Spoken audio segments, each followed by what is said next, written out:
Gago, may putol ka na sa loob ng Senado. Pero sino ba ang nagpaputok? AFP? NBI? PNP? Seryoso na to. Yang tensyon simula nung tangkaing arestuhin si Senator Bato de la Rosa. Dahil kaya sa kanya? Kaya may barilan? Safe pa ba ang mga tao sa loob kung pati ang mga otoridad ay hindi na magkaintindihan?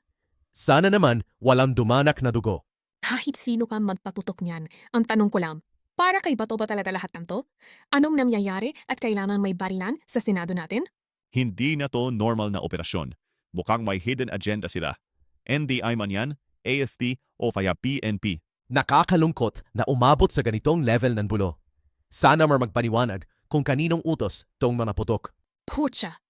Ang gusto po malaman kung sino ang unang kumalapit ng baril. Dahil ba to sa pagmamatigas ni Bato? O talagang overkill na ang gobyerno ngayon? Isang malaking sampal. To sa seguridad ng bansa na sa Senado pa mismo may putukan. Nakakatakot isipin na baka simula pa lang to na mas malalang kabuluhan. Pucha! Kanina pa ako nanininig dito. Bakit kailangang humantong sa ganito? Para lang sa isang tao. Kung si Bato ang dahilan ng lockdown na to, dapat harapin nila ang batas ng walang dinadamay na inosente.